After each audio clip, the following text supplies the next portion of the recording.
આજે આપણે અમદાવાદ में ઇન્સ્પેક્ટર અને ઉપરી અધિકારીના તમામના ક્રાઇમ કોન્ફરન્સ લેવામાં આવી રહી છે. એમાં છેલ્લા 3 વર્ષના એટલે 2023, 24 અને 25 એના ક્રાઇમના શું પોઝિશન છે, પોલીસના જે મુખ્ય કામ હોય છે કે ક્રાઇમને કંટ્રોલ કરવાનું, શોધવાનું, ગુનાને શું પોઝિશન છે અને પછી કાયદો અને વ્યવસ્થા જાળવવાનું, એ બધાની ચર્ચા. અને આ સિવાય બીજા પણ જે મુદ્દાઓ છે, ડ્રગ્સના ઇસ્યુ છે, ટ્રાફિકના ઇસ્યુ છે, બીજા પણ મુદ્દાઓની પણ ચર્ચા કરવામાં આવી. મેં અહીંયા જુલાઈ 2023 જોઈન કર્યા, એટલે 23, 24 અને 25 એટલે 3 વર્ષના આપણે આંકડા જોતા હતા. ખાસ કરીને આપણે જે સીસીટીવીના જે પ્રોજેક્ટ હાથ લીધા છે એમાં 24,000થી વધારે સીસીટીવી લોક ભાગીદારીથી અહીંયા અમદાવાદમાં સિટીમાં લગાવ્યા છે. એનાની ફીડ પણ 3,000થી ઉપર પોલીસ સ્ટેશન લેવલે અને કંટ્રોલમાં આવે છે. એમાં ડિટેક્શનમાં શું ફેરફાર થયા છે, આ બધી ચર્ચા કરવામાં આવી. અને મને કહેતા બહુ ગર્વ થાય છે કે ક્રાઇમ ખૂબ જ કાબૂ હેઠળ છે. હું તમને આંકડાકીય અગર બતાવીએ, શરીર સંબંધી ગુનાઓ જેમાં ખૂનની કોશિશ અને મારામારી વગેરે તમામ આવે છે, એ 2023 2167 હતા, પછી 24 1925 અને 25 1705 રહી ગયા. એટલે જોઈએ તો 23થી 25 21.3% ઘટાડો થયો છે.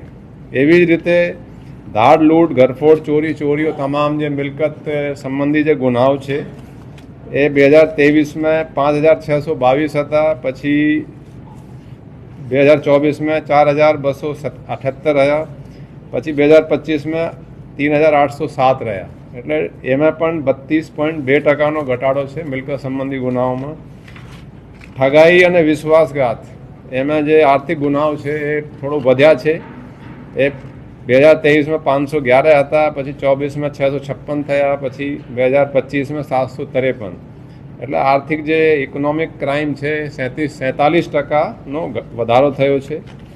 પછી બળાત્કાર અને છેડી, મહિલાઓને લગતા ગુનાઓ છે એમાં પણ 2023 626, પછી 24 490 અને 25 451. એમાં પણ 27.9% ઘટાડો છે.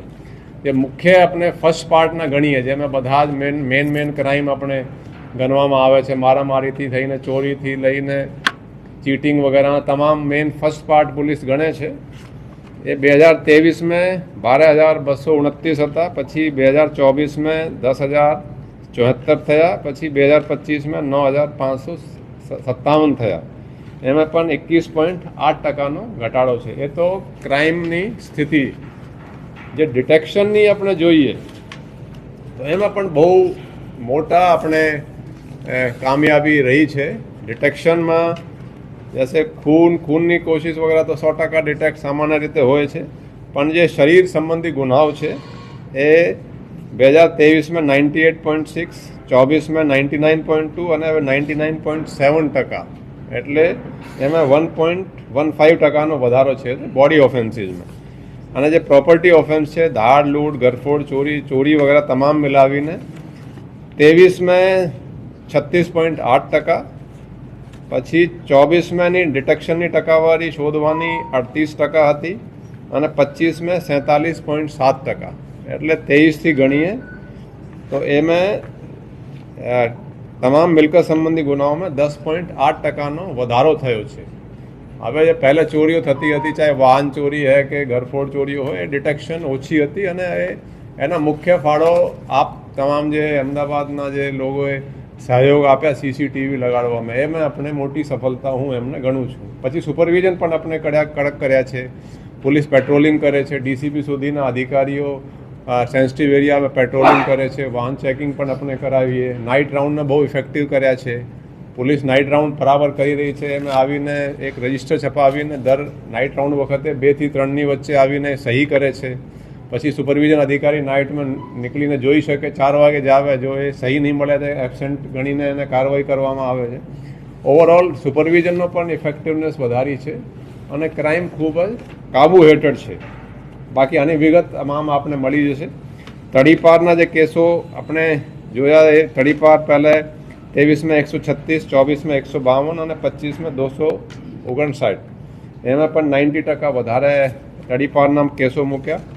અને પાસા में 706, 23 में હતા, પછી 24 में 953 અને 25 में 1109, એમાં પણ 57% વધારો છે. એ બધી ડિટેલ આપણે પ્રેસ નોટ સાથે આ બધી આંકડાકીય જ આપણે આપી રહ્યા છીએ.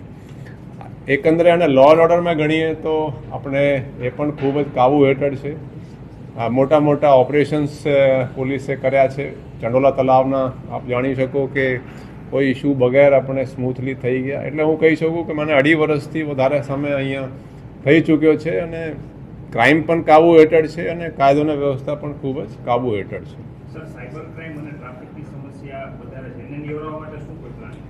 સાયબર ક્રાઇમની સંખ્યા પણ વધી છે, એ પણ આંકડામાં છે અને ટ્રાફિકના ઇસ્યુ પણ વધ્યા છે. ટ્રાફિકના ઇસ્યુ ખાસ કરીને અહીંયા સુભાષ બ્રિજ બંધ થયા પછી થોડા મ્યુનિસિપલ કોર્પોરેશનના કામો પણ થોડું ચાલે છે, એના પણ એક કારણ છે. પણ આપણે ટ્રાફિક બ્રિગેડની પણ રિક્રુટમેન્ટ પ્રોસેસ પૂરી થઈ છે. અમે 650 જેટલા ટ્રાફિકના જે બ્રિગેડના જવાનો છે એ આપણે જોઈન કરશે. એમાં લગભગ 450 ટ્રેનિંગ પૂરી કરીને જોઈન પણ કરી લીધી હશે અને બાકી જે નહીં આવ્યા એની પછી બીજી એ રીતે ટ્રેનિંગ ચાલી રહી છે. તો અમને પોલીસ પણ થોડી વધારે મૂકી છે. તો ટ્રાફિકના માટે આપણે એની હાજરી સુનિશ્ચિત કરવા માટે એની એપ પણ એક તૈયાર નવી કરાવેલી હતી. એટલે આમ પોલીસ તો બહુ મહેનત કરી રહી છે, પણ લોકો પણ એ પબ્લિક ટ્રાન્સપોર્ટ વધારે ઉપયોગ કરે.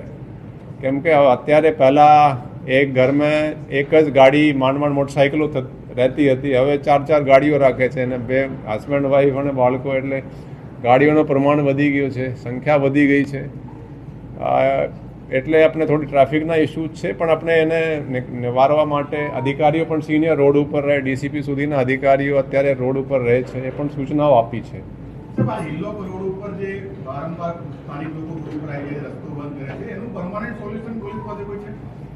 ને એ મેં જે ઇસ્યુ થયા છે હેલોક હોટલની પાસેના કટમાં, એ કટથી આપણે પોલીસને જોયા છે કે થોડું ટ્રાફિકમાં એને ફાયદો જ છે.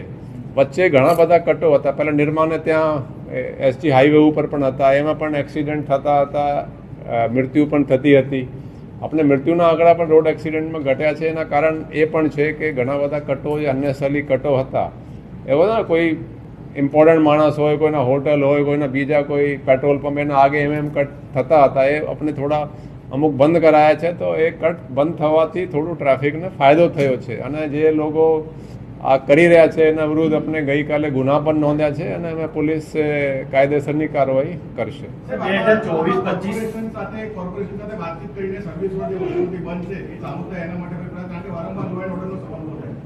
ને એ કોર્પોરેશન અમે કામ કરી રહી છે. એના ઘણા બધા કામોમાં એ પણ એક કામ એને પ્રાયોરિટી ઉપર લીધા છે. તો એની સાથે કોન્ટેક્ટ કરી આપણે કોર્ડિનેશનમાં રહીને કામગીરી ચાલે જ છે. અમે અલગ અલગ સ્કૂલને બોમ્બ ઉડાવવાની ધમકી મળી છે. આગળના સમયે એક્ઝામ પણ આવી રહી છે, બોર્ડની એક્ઝામ હોય કે સ્થાનિક એક્ઝામ હોય. કયા પ્રકારની કાર્યવાહી જે ઈમેલ અત્યાર સુધી મળે એમાં કોઈ ટ્રેસિંગ થયું? આ સાયબર ક્રાઇમ આપણા બધા માટે બહુ મોટો પડકાર તરીકે આવી રહ્યો છે. હવે જે ઈમેલ આવે છે, લોકો VPNનો યુઝ કરીને એ થોડો શોધવામાં બહુ મુશ્કેલી ઊભી થાય છે. તેમ છતાં એક તો એવા તમે ખ્યાલ હશે કે તમિલનાડુથી આપણે જે મોડ્યુલ પકડ્યા હતા એ આખા ઇન્ડિયામાં મેલ કરતી હતી એક લેડી. એટલે એનાથી તમિલનાડુમાં તો બહુ મેલો કર્યા અને પણ આપની પોલીસે, સાયબર ક્રાઇમ પોલીસે શોધી કાઢ્યા. બીજાઓને પણ શોધવાની એફર્ટ્સ તો ચાલુ જ છે, પણ એ થોડું ડેફિનેટલી ચેલેન્જિંગ તો છે જ.